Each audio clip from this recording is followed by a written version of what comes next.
Hello बच्चों, स्वागत करता हूं आपका डेली करंट अफेयर न्यूज में। जो प्रत्येक दिन के घटनाक्रम होते हैं उनके बारे में बात करता हूं और आपका जो करंट अफेयर होता है उसको अपडेट कराता हूं। तो जो आपके करंट अफेयर होते हैं, आप जो दिसंबर मंथ से उसको जो है अपडेट रखिए। दिसंबर का जो महीना हमने कहा गुजरा हुआ है, वहां से आप करंट अफेयर पढ़ना शुरू करिए, क्योंकि आपकी जो परीक्षाएं आने वाली हैं आप देखोगे तो जो मार्च अप्रैल है उसके बाद आपकी परीक्षाएं जो है स्टार्ट होने वाली है ना। तो मार्च अप्रैल और जो उसके बाद मई का महीना है, यही इन्हीं आसपास के समय में आपकी परीक्षाएं सारी जो है स्टार्ट होंगी। तो पिछले 4-5 महीने का करंट अफेयर आप हमेशा अपडेट रखिए। तो मैंने कहा कि जो दिसंबर से आप करंट अफेयर पढ़ना स्टार्ट करिए, और दिसंबर उसके बाद जनवरी, फरवरी, मार्च, अप्रैल, ये 4-5 महीने पिछले मिला जुला के देखें तो 5-6 महीने का करंट अफेयर पूछा जाता है परीक्षाओं में, नॉर्मली पूछा जाता है। कभी कभी कुछ पिछले वर्षों का भी पूछ लिया जाता है, तो उसके लिए आपको बहुत ज्यादा चिंता करने की आवश्यकता नहीं है, ठीक है। तो आप जो है, मैंने कहा दिसंबर महीने से सारे करंट अफेयर अपडेट रखिए, और दिसंबर महीने से सारा करंट अफेयर हमने कहा चैनल पर पड़ा हुआ है, वहां से आप पीछे देख सकते हैं सारे एक एक दिन के करंट अफेयर वहां पर मैंने अपडेट कराया हुआ है, ठीक है। तो आइए स्टार्ट करते हैं आज के जो महत्वपूर्ण घटनाक्रम है, प्रत्येक न्यूज को, आज की जो खास खास न्यूज है उनके बारे में बात करते हैं, ठीक है। तो पहला हमारा न्यूज है, एचडीएफसी के द्वारा शुरू किया गया फर्स्ट अर्न क्रेडिट कार्ड। तो फर्स्ट अर्न क्रेडिट कार्ड ये किसके द्वारा शुरू किया गया है? फर्स्ट अर्न क्रेडिट कार्ड तो एचडीएफसी बैंक के द्वारा ये क्रेडिट कार्ड शुरू किया गया है, ठीक है। अगली न्यूज है, चीन ने निर्माण किया दुनिया का सबसे लंबा हाईवे सुरंग।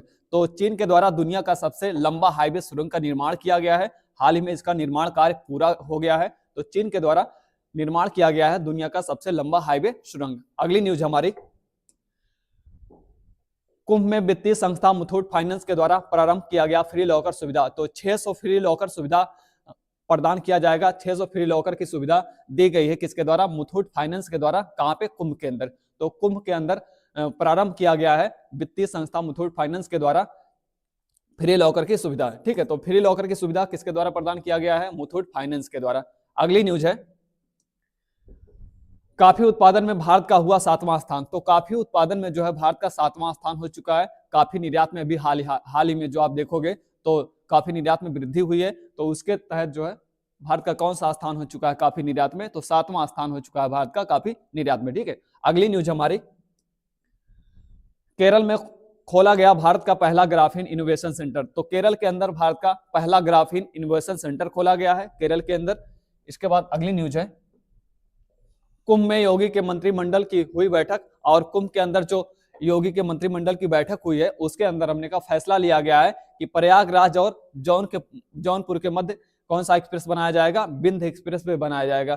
तो विंध्य एक्सप्रेस वे जौनपुर और आपके प्रयागराज के बीच इसकी मंजूरी दे दी गई है। कहां पे? कुंभ के अंदर। तो कुंभ के अंदर मंत्रिमंडल, यूपी सरकार के मंत्रिमंडल की बैठक हुई थी और मंजूरी किसको दिया गया है?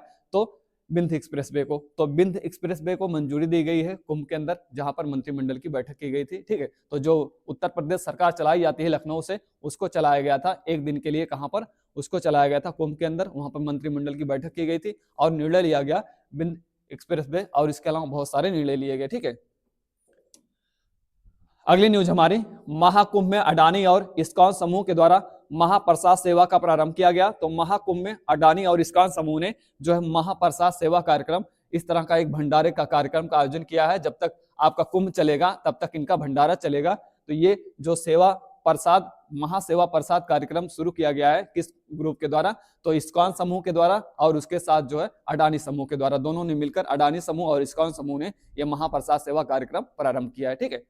इसके बाद अगली न्यूज हमारी, how India scaled MTG20 Amitabh Kant के द्वारा लिखी गई पुस्तक का अनावरण प्रधानमंत्री के द्वारा किया गया। तो हाउ इंडिया स्कैल्ड MTG20, इस पुस्तक का अनावरण जो है, इस पुस्तक को विमोचित किसके द्वारा किया गया है? तो इस पुस्तक को विमोचित हमारे प्रधानमंत्री के द्वारा किया गया है।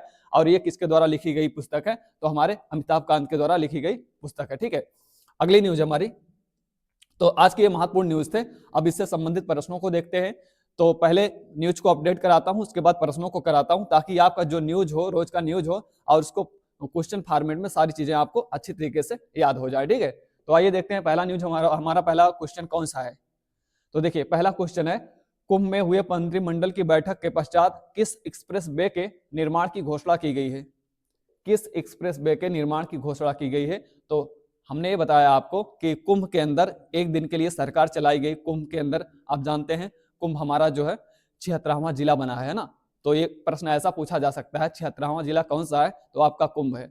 कुंभ का प्रयागराज का क्षेत्र है। तो प्रयाग एक जिला है ही, उसके अलावा कुंभ का जो क्षेत्र है उसको एक जिला घोषित किया गया है जब तक आपका कुंभ चलेगा। तो उसी के अंदर एक दिन के लिए मंत्रिमंडल की बैठक की गई, उत्तर प्रदेश सरकार के मंत्रिमंडल की बैठक की गई और वहां पर बहुत सारे निर्णय लिए गए, जिसके अंतर्गत आप देखोगे तो एक निर्णय लिया गया कि जो आपका जौनपुर है और आपका प्रयागराज है उसके मध्य एक एक्सप्रेस वे बनाया जाएगा। और उस एक्सप्रेस वे का क्या नाम है ये पूछा गया है। तो बताइए, जौनपुर एक्सप्रेस वे, कुंभ एक्सप्रेस वे, बिंद एक्सप्रेस वे या प्रयागराज एक्सप्रेस वे?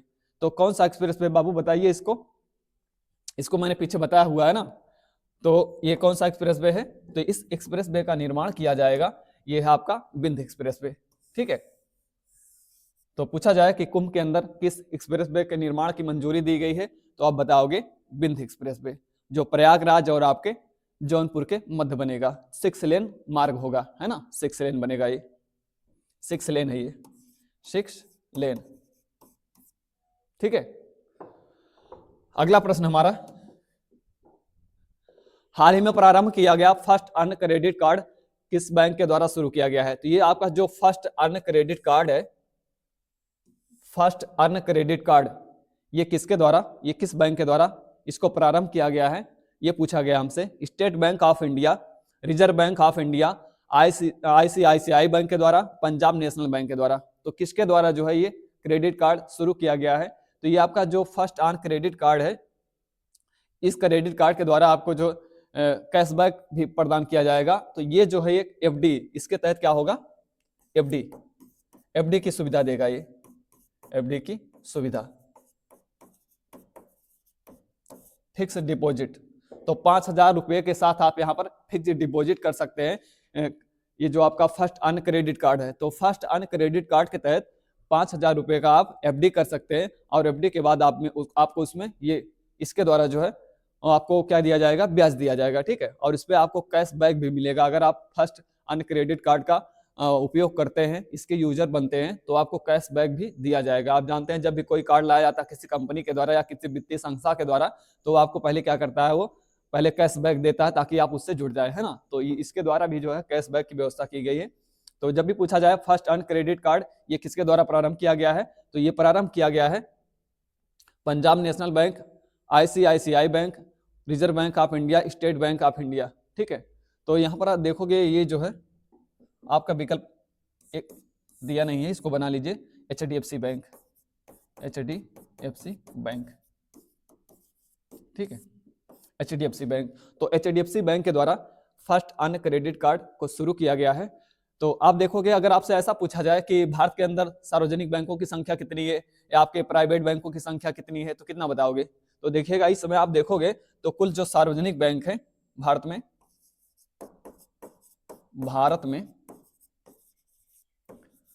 कुल सार्वजनिक बैंक कितने हैं, या कुल निजी बैंक कितने हैं? निजी या प्राइवेट कहा जाता है, निजी बैंक कितने हैं बताइए। तो देखिए जो आपके भारत में कुल सार्वजनिक बैंकों की संख्या है, कितनी है सार्वजनिक बैंकों की संख्या?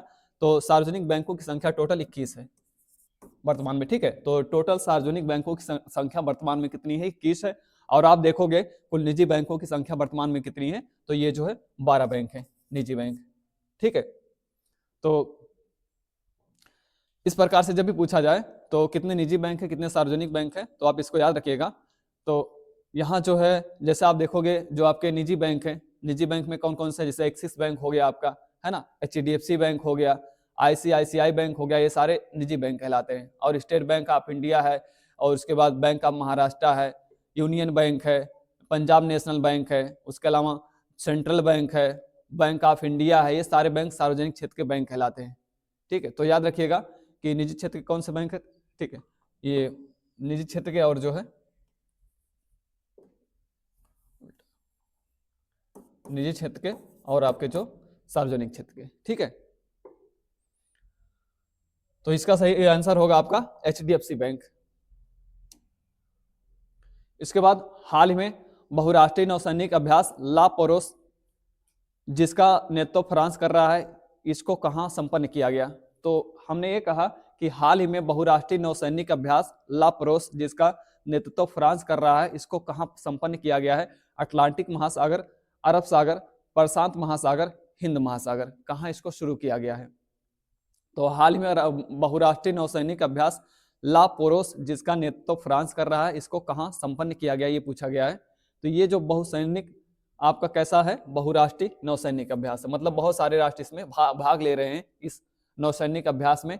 तो कैसा है? नौसैनिक अभ्यास है, जो नौसेना के द्वारा किया जाता है, विभिन्न देशों के नौसेनाओं के द्वारा किया जाता है, उससे नौसैनिक अभ्यास कहा जाता है। और कैसा है? बहुराष्ट्रीय, बहुत सारे देश इसमें जो है, बहुत सारे राष्ट्र भाग ले रहे हैं। तो ये जो आपका ला पोरोस, जिसका नेतृत्व कौन कर रहा है? फ्रांस कर रहा है। इसका जो है जो अभ्यास कहाँ किया जा रहा है, किस महासागर के अंदर या सागर के अंदर, ये पूछा गया है। अटलांटिक महासागर, अरब सागर, प्रशांत महासागर या हिंद महासागर, बताइए। तो देखिए, इस नौसैनिक का अभ्यास जो किया जा रहा है, ये कहां पर किया जा रहा है? ये किया जा रहा है आपका हिंद महासागर के अंदर, ठीक है। तो हिंद महासागर के अंदर ये जो आपका ला पोरोस नौसैन्य अभ्यास है, ये आयोजित किया जा रहा है। तो आप जानते हैं हिंद महासागर, तो हिंद महासागर के अंदर आप देखोगे तो ये वाला क्षेत्र है, ये हिंद महासागर का, यहीं पर हमने कहा ये अभ्यास किया जा रहा है आपका, यहाँ पर हिंद महासागर, ठीक है। और आप देखोगे तो ये थोड़ा सा प्रशांत के क्षेत्र में भी, ये पूरा जो इधर प्रशांत महासागर है, आप देखोगे ये आपका कौन सा जलडमरू मध्य है, तो इसको कहा जाता है मलक्का। मलक्का, मलक्का जलडमरू मध्य है। और इधर देखोगे ये आपका सुमात्रा जलडमरू मध्य है, सुमात्रा, ठीक है। तो मलक्का जलडमरू मध्य, ये आपका सुमात्रा जलडमरू मध्य, इसको यहां देख सकते हैं इस तरह से, जैसे आप देखना चाहें। तो यहां देखोगे तो आपका ये जो है एक सुंडा स्टेट है, सुंडा इसको कहा जाता है।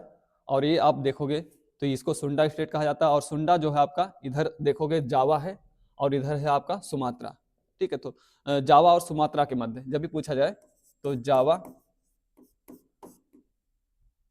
और सुमात्रा,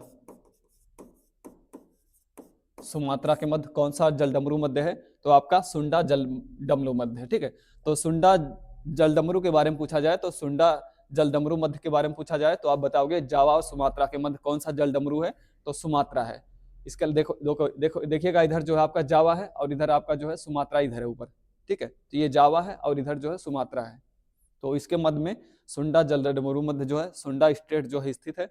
बाकी पीछे देखोगे तो ये वाला जो क्षेत्र है, ये वाला, इसको कहा जाता है मलक्का जलडमरू। और मलक्का में देखेंगे तो ये आपका मलेशिया है, मलेशिया। और इधर नीचे देखेंगे इंडोनेशिया, इंडोनेशिया। तो जब भी पूछा जाए मलक्का जलडमरू मध्य किन दो देशों के मध्य है, तो ऊपर जो है मलेशिया है, नीचे जो है आपका इंडोनेशिया क्षेत्र है। और इसके द्वारा आप पूछा जाए विश्व का सबसे बड़ा जलडमरू मध्य कौन सा है, तो कहा जाता है वो आपका कौन सा है? मलक्का है, ठीक है, मलक्का। इसके बाद अगला हमारा ये आपका सुंडा स्टेट, इसको मैंने बता दिया आपको। तो अगला प्रश्न है, हाल ही में प्रधानमंत्री नरेंद्र मोदी के द्वारा विमोचित की गई पुस्तक को हाउ इंडिया स्केल्ड MTG20 किसके द्वारा लिखी गई है? तो जो हाल ही में जो है विमोचित की गई है, किसके द्वारा, जिसका विमोचन किया गया, अनावरण किया गया प्रधानमंत्री नरेंद्र मोदी के द्वारा, कौन सी पुस्तक है वो? आपकी how India scaled MTG20, how India scaled MTG20। ये जो लिखा गया है, जो हमारे यहाँ G20 का आयोजन किया गया था, भारत ने G20 का नेतृत्व किया था, उसी के लिए ये पुस्तक लिखी गई है। तो ये पुस्तक किसके द्वारा लिखी गई है? How India scaled MTG20। बहुत महत्वपूर्ण पुस्तक है ये, हमने कहा किसी ना किसी परीक्षा में जरूर पूछी जाएगी आपकी, क्योंकि आप जानते हैं ये महत्वपूर्ण व्यक्ति के द्वारा लिखा गया है। तो अरुंधति राय, अमिताभ कांत और शक्तिकांत दास और अमिताभ घोष, बताइए। तो ये जो पुस्तक लिखी गई किसके द्वारा लिखी गई है? ये पुस्तक लिखी गई आपके अमिताभ कांत के द्वारा, ठीक है। तो अमिताभ कांत के द्वारा लिखी गई पुस्तक है हाउ इंडिया स्केल्ड MTG20। याद रखिएगा, इसका विमोचन किया गया है हमारे प्रधानमंत्री के द्वारा, इसलिए ये और महत्वपूर्ण हो जाती है। ठीक है, अगला प्रश्न है, महाकुंभ में महाप्रसाद सेवा भंडारा कार्यक्रम किस समूह के द्वारा प्रारंभ किया गया? तो महाकुंभ के अंदर महाप्रसाद सेवा कार्यक्रम इसको प्रारंभ किया गया है, महाप्रसाद सेवा कार्यक्रम महाकुंभ के अंदर। तो इसको प्रारंभ किस समूह के द्वारा किया गया है? टाटा समूह, बजाज समूह, अडानी समूह या रिलायंस समूह? बताइए। भंडारा कार्यक्रम है, महाप्रसाद उसका नाम रखा गया, महाप्रसाद सेवा कार्यक्रम। तो महाप्रसाद सेवा कार्यक्रम किस कंपनी के द्वारा या किस समूह के द्वारा ये स्टार्ट किया गया है? बताइएगा। क्योंकि आप जानते हैं महाकुंभ हमारे इस समय जो है, इस वर्ष जो महाकुंभ जो ये सबसे ज्यादा हाईलाइट चीज है, सबसे ज्यादा हाईलाइट चीजें यहाँ पर हो रही हैं, तो ये आपको जरूर याद रखना पड़ेगा। बताइए कौन सा है? टाटा समूह, बजाज समूह, अडानी समूह, रिलायंस समूह। तो सही विकल्प कौन सा होगा हमारा? अडानी समूह। अडानी समूह और जो आपका इस्कॉन है, इस्कॉन है, दोनों ने मिलकर जो है ये भंडारा सेवा कार्यक्रम, जिसको महाप्रसाद सेवा कार्यक्रम कहा गया है, दोनों ने इसका स्टार्ट महाकुंभ के अंदर किया है। ठीक है, जब तक कुंभ चलेगा तब तक ये भंडारा चलेगा। ये भंडारा तब बंद होगा जब कुंभ बंद होगा, है ना। तो रोज जो है इनके इस भंडारे के अंदर हमने कहा कई लाख लोग जो है यहाँ पर खाना खाएंगे। तो ये भंडारा अंत तक चलने वाला है। ठीक है, और आप भी पहुंचो वहां, खत्म ना हो जाए। ट्राई के अध्यक्ष अनिल कुमार लाहौटी के द्वारा कहां पर स्पेक्ट्रम पर SATRC कार्यशाला का उद्घाटन किया गया है? तो जो ट्राई है, ट्राई के अध्यक्ष कौन है? आप जानते हैं try, try telecom regulatory authority of India जिसको कहा जाता है, इसके जो वर्तमान अध्यक्ष कौन है? अनिल कुमार लाहौटी। अनिल कुमार लाहौटी। ठीक है, इसके वर्तमान अध्यक्ष हैं, याद रखिएगा, अनिल कुमार लाहौटी ट्राई के वर्तमान अध्यक्ष हैं। और ये जो ट्राई है, telecom regulatory authority of India है, ये क्या करती है? टेलीकॉम कंपनियों पर जो है ये नजर रखती है, टेलीकॉम कंपनियों को रेगुलेट करती है। जितनी भी आपकी टेलीकॉम कंपनियां, चाहे आपकी ओडा हो, जियो हो, जितनी भी है ना, VI हो, जियो हो, रिलायंस हो, कुछ भी हो, जितनी कंपनियां टेलीकॉम कंपनियां हैं, सब पे ये नजर रखती है। तो आप देखोगे तो इसके द्वारा जो है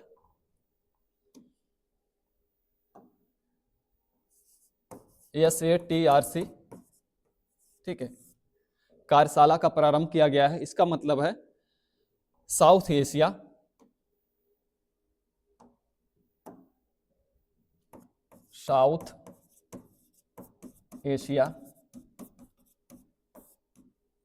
टेलीकम्युनिकेशन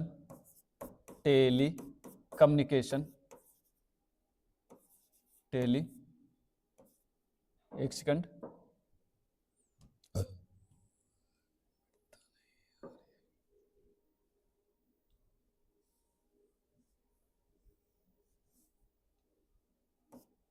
टेलीकम्युनिकेशन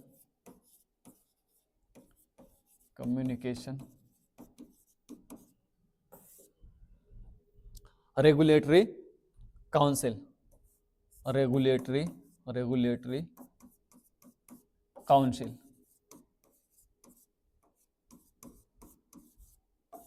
ठीक है। तो जो आपका SATRC है, इसका फुल फॉर्म क्या है? South Asia telecommunication regulatory council. इसने अपनी कार्यशाला प्रारंभ की है। कहाँ पे प्रारंभ की है और इसका उद्घाटन किया गया है? इसकी अध्यक्षता कर रहे हैं, कौन कर रहे हैं? अनिल कुमार लाहौटी, जो हमारे ट्राई के अध्यक्ष हैं।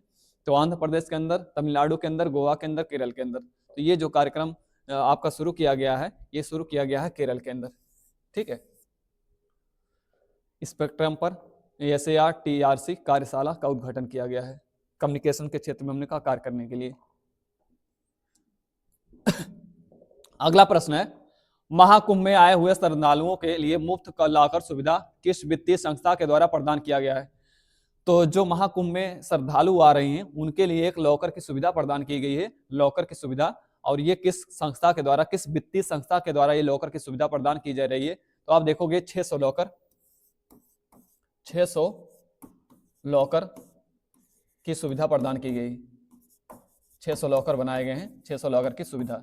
तो ये जो 600 लॉकर की सुविधा है, आप जाओगे वहां पर, आपके जितने सरो सामान होंगे, चाहे आपका कुछ भी हो, चाहे बिस्तर हो आपका, चाहे हमने कहा कोई भी सामान हो, जितने भी सामान होंगे उसको आप एक सुरक्षित जगह रख सकते हैं ना कुंभ के अंदर, ताकि आप जो है उसको आसानी से दोबारा प्राप्त कर सकें। तो आपका सामान ना खो जाए, आपकी सामान की चिंता ना रहे, उसके लिए लॉकर शुरू किया गया है मुथूट फाइनेंस के द्वारा। तो मुथूट फाइनेंस ने ये लॉकर सुविधा प्रदान किया है, 600 लॉकर सुविधा बनाया हुआ है महाकुंभ के अंदर। आप वहां पर अपना सर्व सामान, सारे सामान रख सकते हैं वहां पर, कोई इससे जो है आपका शुल्क नहीं लिया जाएगा, है ना। तो निःशुल्क है, कोई शुल्क आपसे नहीं लिया जाएगा, तो वहां पर आप अपना सामान रख सकते हैं। तो ये किस वित्तीय संस्था के द्वारा ये शुरू किया गया है, तो आप बताओगे मुथूट फाइनेंस के द्वारा। ठीक है, मुथूट फाइनेंस के द्वारा लॉकर की सुविधा। अगला है, हाल ही में किस पड़ोसी देश के द्वारा विश्व की सबसे लंबी एक्सप्रेसवे का निर्माण किया गया है? तो किस पड़ोसी देश के द्वारा विश्व की सबसे लंबी एक्सप्रेसवे का निर्माण किया गया है? एक्सप्रेसवे ये सुरंग है ना। विश्व की सबसे लंबी एक्सप्रेसवे सुरंग का निर्माण किया गया है। तो ये जो विश्व की सबसे लंबी एक्सप्रेसवे सुरंग है, इसका निर्माण किसके द्वारा किया गया है? चाइना के द्वारा। कौन किया है इसका निर्माण? चाइना ने किया है। ठीक है, इसका निर्माण चाइना ने किया है।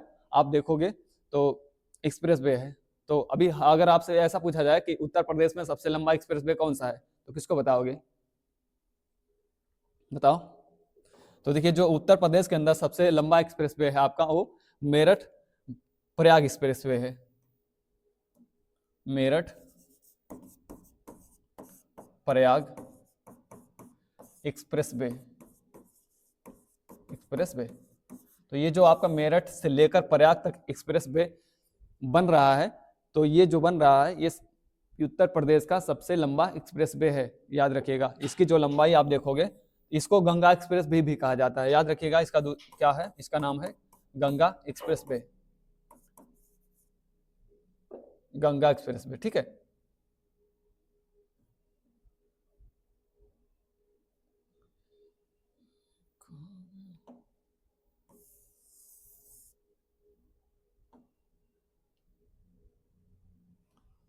गंगा एक्सप्रेसवे।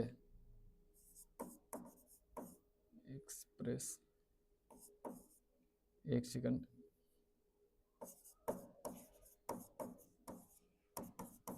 गंगा एक्सप्रेसवे। तो ये मेरठ प्रयाग एक्सप्रेसवे, ये गंगा एक्सप्रेसवे भी है। ये हमने कहा उत्तर प्रदेश का सबसे लंबा एक्सप्रेसवे है। इसकी टोटल लंबाई कितनी है? तो ये 594 किलोमीटर।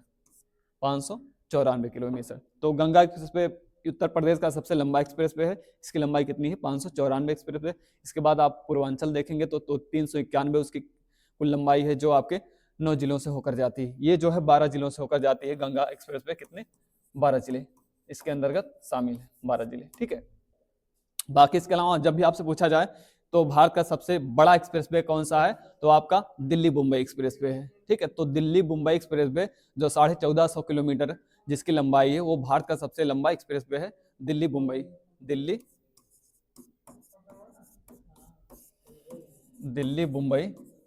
Expressway 1450 kilometre. ये जो है 1450 किलोमीटर इसकी लंबाई है। ये भारत का सबसे लंबा एक्सप्रेसवे कहलाता है, ठीक है। चलिए, अगला प्रश्न हमारा, भारत का पहला ग्राफीन इनोवेशन सेंटर कहाँ खोला गया? पहला ग्राफीन इनोवेशन सेंटर। तो ये जो ग्राफीन इनोवेशन सेंटर, आप जानते हैं ग्राफीन किसको कहा जाता है? जो हमने कहा कार्बन के परमाणुओं से बना हुआ एक पतली सी चादर होती है, उसको ग्राफीन, ये विद्युत का सुचालक होता है ना, विद्युत का सुचालक। तो ये ग्रेफाइट से बनाया जाता है, ग्रेफाइट से, ठीक है। ग्रेफाइट से इसका निर्माण किया जाता है। तो ग्राफीन इनोवेशन सेंटर ये जो खोला गया है, कहाँ पे खोला गया है? ये केरल के अंदर खोला गया है, ठीक है। तो जो ग्राफीन होता है, ग्राफीन हमने कहा किससे? ग्रेफाइट से ये इसका निर्माण किया जाता है। ये हमने कहा पतली सी चादर होती है कार्बन की, तो विद्युत का ये सुचालक होता है, ठीक है। तो इसका जो इस सेंटर का निर्माण किया गया है केरल के अंदर, इस सेंटर का निर्माण किया गया है ग्राफीन इनोवेशन सेंटर, ठीक है। अगला क्वेश्चन है, दुनिया का 7वां सबसे बड़ा कॉफी निर्यातक देश कौन बन गया है? तो दुनिया का सबसे बड़ा 7वां कॉफी निर्यातक, आप जानते हो कॉफी का जो सबसे बड़ा उत्पादक है, कॉफी का सबसे बड़ा उत्पादक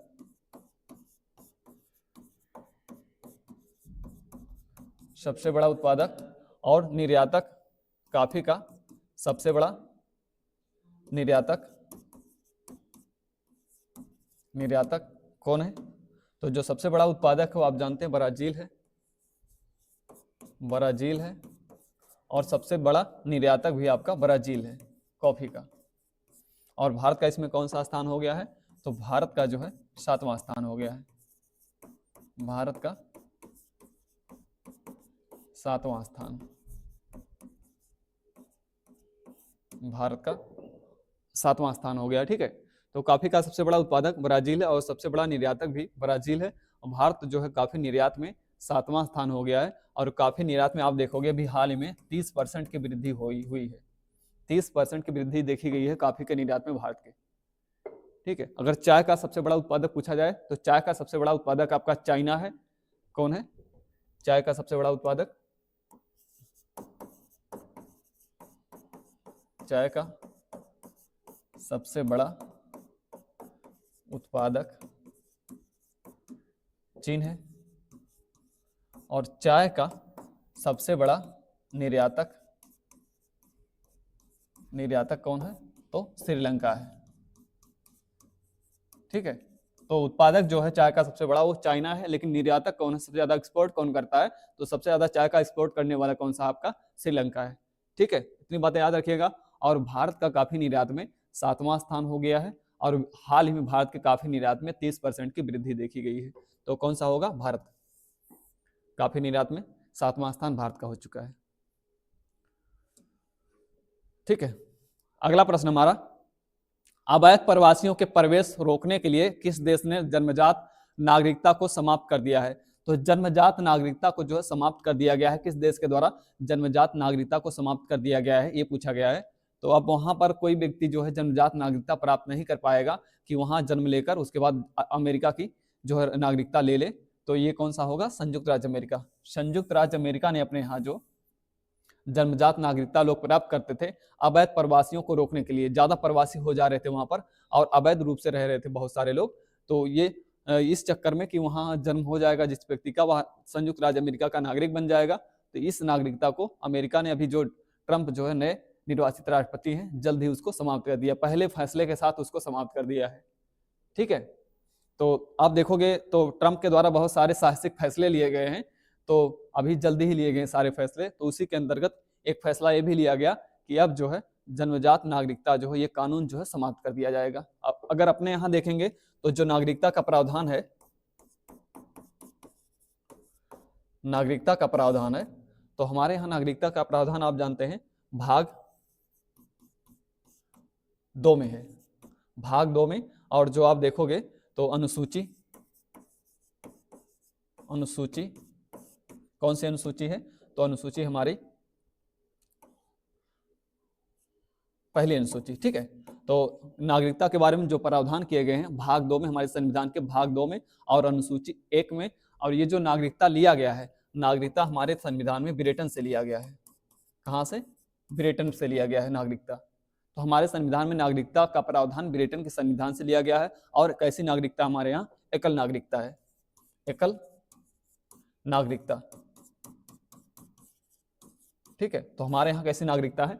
एकल नागरिकता की व्यवस्था हमारे संविधान के द्वारा हमारे लिए की जाती है। ठीक है, एकल नागरिकता का मतलब होता है यहाँ का व्यक्ति केवल हमारे देश का ही नागरिक होता है, अलग अलग राज्यों का नागरिक नहीं होता। जैसे बहुत सारे अमेरिका वगैरह में ऐसा होता है, वहाँ दोहरी नागरिकता है, वहाँ राज्यों का भी उसके पास नागरिकता होती है और देश का भी नागरिक होता है। लेकिन हमारे यहाँ ऐसा नहीं है। हमारे यहाँ अगर कोई व्यक्ति नागरिक है तो हमारे मात्र देश का नागरिक है, ना कि यूपी बिहार का वो नागरिक कहलाता है। इस तरह से नहीं होता। हमारे यहाँ मात्र एकल नागरिकता है, एक व्यक्ति के पास केवल एक ही नागरिकता है। तो बाकी देखेंगे अनुसूची 1 में है और ये जो है अनुच्छेद से लेकर, किस अनुच्छेद से लेकर? तो अनुच्छेद आपका जो है 5 से लेकर 11 तक, 5 से लेकर 11 तक इसकी व्यवस्था की गई है। ठीक है, तो अनुच्छेद 5 से लेकर 11 तक नागरिकता के बारे में सारे प्रावधान किए गए हैं। और इसके लिए जो पहला अधिनियम लाया गया था, नागरिकता का पहला अधिनियम, तो प्रथम अधिनियम कौन सा था? प्रथम अधिनियम वो था आपका 1955 का अधिनियम, 1955 का अधिनियम। ठीक है, तो 1955 का जो अधिनियम है, ये नागरिकता से संबंधित हमारा पहला अधिनियम लाया गया था। नागरिकता से संबंधित जो भी कानून बनाया गया था, पहला अधिनियम कौन सा था? प्रथम अधिनियम 1955 में लाया गया था। इसे नागरिकता का अधिनियम कहा जाता है, ये एक्ट लाया गया था। ठीक है, तो जब भी पूछा जाए नागरिकता के बारे में इतनी बातें याद रखिएगा। ब्रिटेन से लिया गया है और भाग 2 में है, अनुसूची पहले में है और अनुच्छेद 5 से लेकर 11 तक इसका प्रावधान किया गया है और प्रथम अधिनियम नागरिकता अधिनियम लाया गया था 1955 में। ठीक है, तो आज के लिए जो है इतने ही महत्वपूर्ण हमारे करंट अफेयर थे जिनके बारे में हमने बात किया। तो इसी तरह का आप जो है कंटेंट पाने के लिए या बेहतरीन करंट अफेयर पाने के लिए, ये जो आपका करंट अफेयर होता है पर डे का जो है नया अपडेट होता है, जो रोज अपडेट होता है, जो नई नई खबरें रोज आती हैं, वो करंट होता है। ये पुराने करंट अफेयर नहीं होते। तो एक साथ बहुत ज़्यादा आप करंट अफेयर ना पढ़ो। मैं कहता हूँ रोज रोज अपडेट करिए करंट अफेयर को। रोज रोज अपडेट करते हो तो आपका करंट अफेयर कभी भी गलत होने का चांस ज़्यादा नहीं रहेगा। अगर कहीं पर 10-12 क्वेश्चन आते हैं तो आराम से आप 8-9 क्वेश्चन कर ले जाओगे। ठीक है, तो रोज अपडेट करिए करंट अफेयर को और मैं यहाँ रोज अपडेट कराता हूँ। और मैंने कहा पिछले 4-5 महीने का आप करंट अफेयर हमेशा अपडेट रखिए। तो जैसा आपकी परीक्षाएं जब भी होंगी, तो मैंने कहा कि अप्रैल से या मार्च के बाद ही परीक्षाएं जो स्टार्ट होंगी, तो पिछले 4-5 महीने का करंट अफेयर आप हमेशा अपडेट रखो। आप पीछे जाओगे तो दिसंबर से मैंने करंट अफेयर जो है स्टार्ट किया हुआ है। आप दिसंबर से एक एक दिन का करंट अफेयर वहां पढ़ सकते हो। बाकी मैं रिपीट भी कराता रहता हूँ, जो रोज पढ़ाता हूँ उसको बाद में रिपीट भी कराता रहता हूँ। ठीक है, तो आज के लिए इतना ही, मिलते हैं नेक्स्ट क्लास में, तब तक के लिए थैंक यू वेरी मच।